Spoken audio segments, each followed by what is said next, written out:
मित्रांनो, कसं आहे, मला बोलल्याशिवाय करमत नाही. आपल्या इकडं म्हण आहे बघा, खरं जर बोललं तर सख्या आईलासुद्धा, जन्म दिलेल्या आईलासुद्धा राग येतो. ही परिस्थिती नाकारता येणार नाही. शासनानं घरकुल कितीचं दिलं? 1,20,000 असेल, 30,000 असेल. आता काहीतरी रक्कम वाढली म्हणा. किती वाढली ती मला माहीत नाही. परंतु शासनाचा नियम काय आहे? पहिला चेक कधी भेटतो? त्या घर बांधणाऱ्या व्यक्तीनं पाया खोदला पहिला चेक, पहिलं बिल पडणार. घर बांधकाम करून भिंत बांधली दुसरा चेक, चौकट लेवलला गेला तिसरा चेक. ही त्या लेवलला गेलं म्हणजे त्याची फोटो काढून त्याला दाखवायची आहे. त्या अधिकाऱ्याला, इंजिनियरला, बी डी ओला हे फोटो काढून पाठवायचे आहेत. त्यानंतर आपले बिलं निघणार आहेत. आणि घर आणि संडास बाथरूम पूर्ण झाल्यानंतर शेवटचं फायनल चेक जे काय आहे ते. परंतु त्याची किंमत किती आहे घरकुलाची? फक्त 1,20,000 का 30,000 काहीतरी आहे. आता वाढली ती मला माहीत नाही. परंतु एवढ्या कमी किमतीच्या घरकुलाला एवढी तुम्ही कसून चौकशी लावली? प्रत्येक तुम्ही बांधलंयच का नाही खात्रीपूर्वक त्याची माहिती घेऊन तुम्ही बिलं पाठवता, बिलं देता. मग मला आता सांगा, बऱ्याचशा गावामध्ये तुम्ही 2-2 कोटी 40 लाख 50 लाख 2 कोटी 2.25 कोटी कोटीचे रुपये जलजीवनसाठी दिलेत. बरोबर आहे का? कोटीचे रुपये जलजीवनसाठी दिलेत.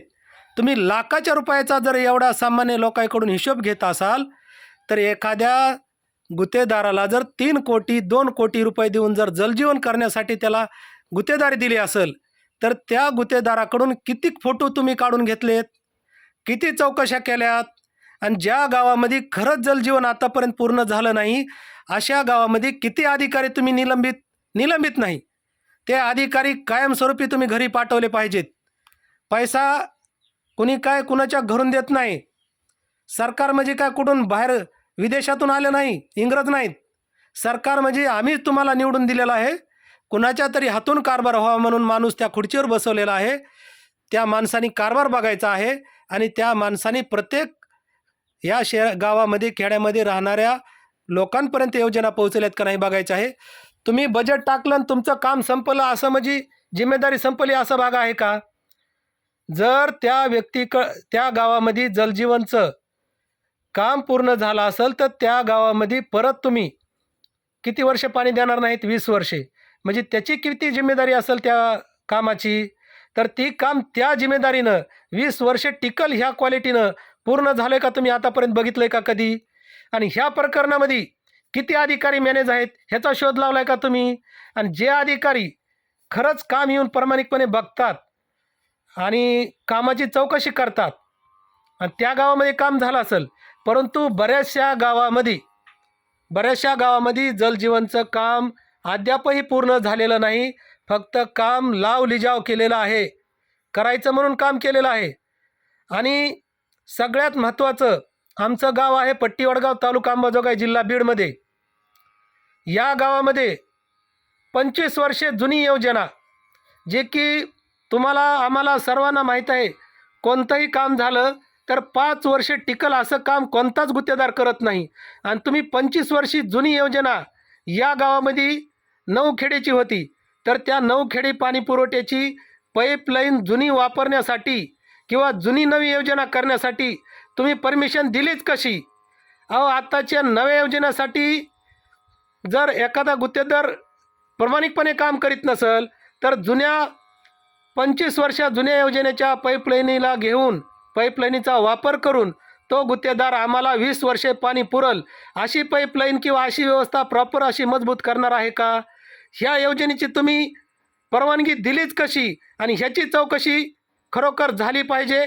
आणि प्रत्येक आमच्या घरापर्यंत नळ पोहोचला आहे का ह्याची सुद्धा चौकशी झाली पाहिजे.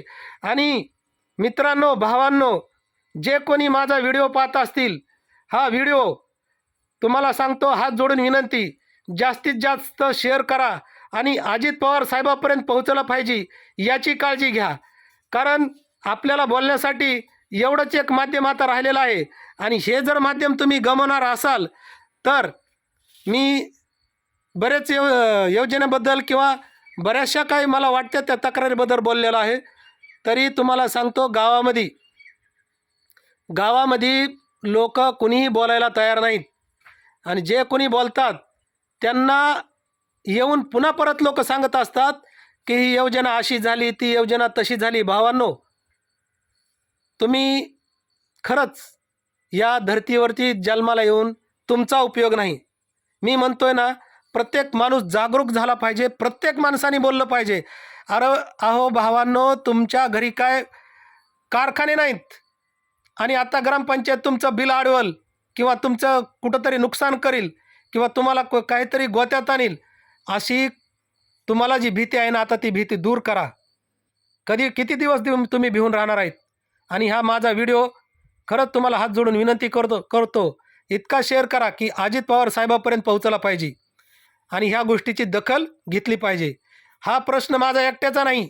मी पाणी पाणी नेहमी का म्हणत असतो, कारण शासनाने दिलेलं बजेट हे आमच्यापर्यंत ती योजना राबत नाही आणि ती योजना राबली पाहिजे. आणि हा प्रश्न माझ्या एकट्याचा नाही, हा प्रश्न अख्ख्या गावाच्या जिव्हाळ्याचा आहे. आणि मी म्हणतोय म्हणून तुम्ही ह्याला कुठंतरी बाजू देऊ नका. खरंच तुम्हाला सांगतो, हात जोडून विनंती करतो, हा प्रश्न सर्वांचा आहे आणि सर्वांनीच ह्या प्रश्नासाठी आवाज उठवला पाहिजे आणि हा व्हिडिओ कमीत कमी अजितदादापर्यंत पोहोचवला पाहिजे, ह्याची काळजी घ्या.